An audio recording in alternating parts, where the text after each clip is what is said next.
Hello, good afternoon. You're watching ITV News Central.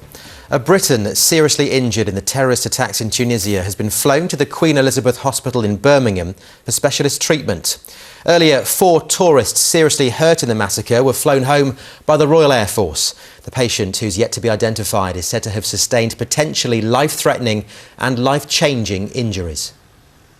In the course of the last decade, we've treated hundreds of similar patients here from both Afghanistan and Iraq. This has enabled us to develop a whole raft of treatment measures which are very much world leading and world class. So as such, many of the messages from here are now translated into civilian practice. Well, meanwhile, Birmingham City Football Club is mourning the loss of one of its former players. Dennis Thwaites and his wife Elaine are reported to have been killed in the terrorist attack in Tunisia on Friday. Dennis played for the club for a decade from 1962. Young people who've been bullied have been sharing their experiences at a conference in Leicester about hate crime. Every year, tens of thousands of people suffer prejudice because of their identity or perceived difference. Today's event is to reassure teenagers that they don't have to suffer in silence. We know from the participation work we do that lots of young people experience it, but often they don't know what to do to report it. And I think often they feel as though they're isolated because they're the only young people it's happening to. So this is an opportunity for them to share their experiences, but also if they haven't experienced it, to hear other young people talking about it.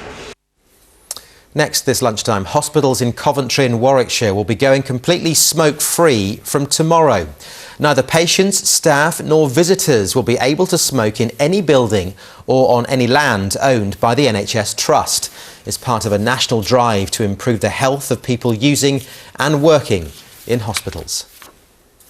And paramedics have warned that this week's expected heat wave will put people with breathing problems at serious risk. The ambulance service is bracing itself for a surge in calls as temperatures soar. They're advising anybody with respiratory illnesses to stay indoors wherever possible. Well, time now for a look at the weather forecast. Let's see if it's set to stay fair for the next few days. With the details, here's Lucy Kite.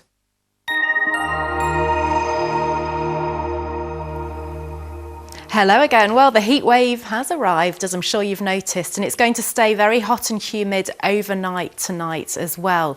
We're sucking up really warm air from the continent, so highs of 27 degrees Celsius through this afternoon. Temperatures only dropping to around 18 degrees Celsius overnight tonight, and then tomorrow looks even hotter. So really it's a case of wall-to-wall sunshine through the rest of today. A beautiful evening ahead of us too. Perfect barbecue weather. Very high UV levels though through the rest of today. Overnight tonight, as I mentioned, well, it's going to remain very hot and humid. A very difficult night for sleeping tonight. And then tomorrow, more in the way of cloud, but feeling even hotter. We're expecting highs of around 29 degrees Celsius with the potential for some thundery showers.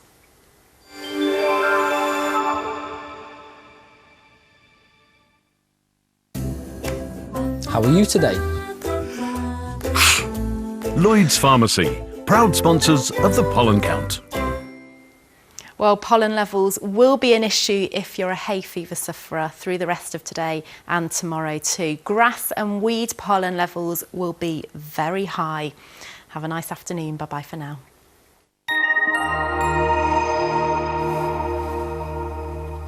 Well, that is it from us this lunchtime. As ever, though, plenty more on the website. itv.com/central is the address. We are back at 6 o'clock. But until then, from the team, have a great afternoon. Bye for now.